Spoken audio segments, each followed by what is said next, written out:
Hi Cancer, mid-July 2024, mid-month of July. Ano pa nga ba ang ganap? Anong parating sa inyo? Anong mensaheng gabay ang marahil kailangan nyo pang marinig sa mga daraang araw o linggo ng buwan ng Hulyo, Cancer? Hingi tayo ng message, will be straightforward, hopefully, sa inyong reading. Anong maiwan natin sa mga taong ito? Message, Cancer, mid-July 2024. Ano pong may iwan natin para sa kanila? Okay. Cut natin to this time into 3.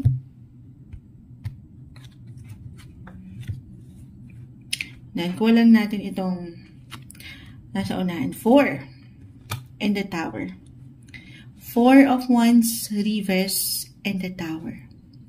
Expect the unexpected sa mga natitirang araw o linggong ito, Cancer. Yes, I will be honest, this could be positive or negative po. Could be a surprise bilang andito pa rin ang, andito pa rin tayo sa inyong season, sa ating season, Cancer season. Happy birthday po sa ilang nagse-celebrate. Pero, 4 of Wands, this is all about celebration. But this one is in reverse. Pero still, andito yung fulfillment, yung happiness. Maybe a reminder, sabi ko nga dito, madalas, to celebrate life, celebrate love. Deserve yan. Sa anumang paraan, gano'n man yan kaliit, kalaki, kabongga, deserve ang maging masaya. Gaano man tayo minsan binibigla ng buhay. The Tower, isipin nating positive ito. Siyempre pa, stay optimistic pagdating sa iyong buhay-buhay. Maring sorpresa ito, guys. Isang bagay na hindi nyo aasahan. Maganda. Kasi right now, kung aking i-relate ito, astrologically, si Venus is currently in your second house of wealth, budget, income, money. Maring ito, actually, sino yan, Moonchild? Second house is the sign of Taurus. And Taurus, planet ruler is Venus. So, maaring something beautiful. Why ganun yung nakikita ko? Something magaganda. Maaring meron kayong ma-receive na magandang bagay, magandang regalo. Maaring ito po yung magmula sa pamilya or kapareha with 4 of Wands. It's about, ayan. Ganyan, Moonchild. Ayan. Ito ay actually, wedding yan. Okay, merong kasalan. Pero syempre tayo ay general message. Pasok na natin yun. Maaring ang ilan sa inyo ay makatanggap ng love or marriage proposal. Ito yung pwedeng makapagpasyak sa inyo. May sorpresa.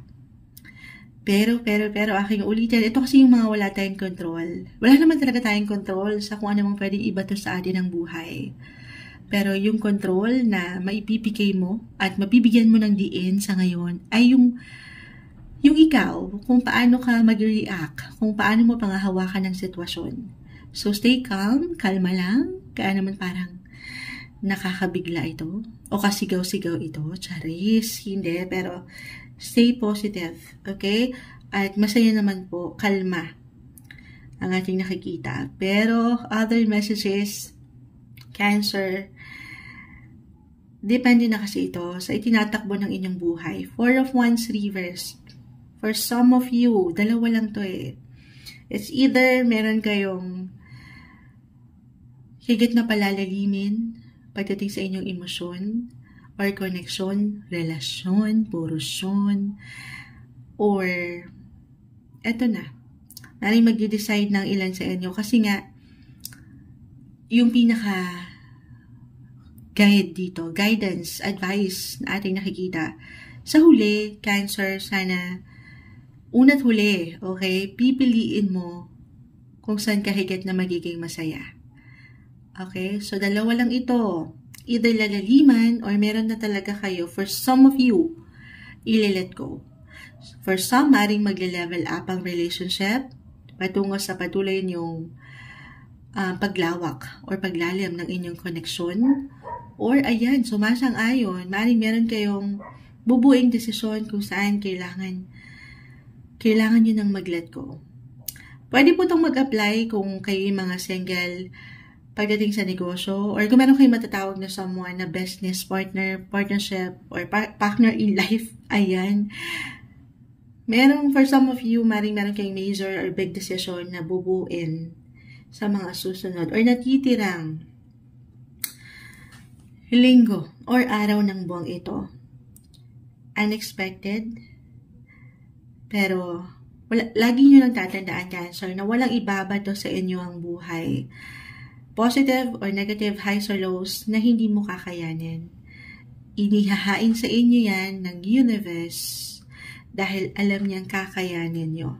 Mapangahawakan. Meron kayo ditong mapupulot na intriga. Charot. Na message, na learnings. Okay? Other messages. Ang daming naisip parating ng bara. I-add ko lang to. Kung walang mag-apply doon, Moonchild, wala. Hindi ako makarelate. Oo. Then maybe merong chance for you guys na makapag-unwind, makapag-relax, makapagpahinga somewhere down the road. Kung magiging bukas lamang kayo, merong party invites or business related pa ito, may kasiyahan. Kasi nga, it's all about celebration. May chance, okay, to have fun. Or maybe isang reminder to, sabi ko nga to celebrate life and love. No matter what your relationship status ngayon, deserve yung celebration. Life is a celebration. Meron ako napapanood na ganun, na nagsasabing life is a celebration. Totoo naman. Okay, be open sa ilang possibilities. Deserve mo maging masaya, lalo pa ito. Nasa season tayo ng mga Cancer. Para sa inyo, mid-July 2024, Cancer.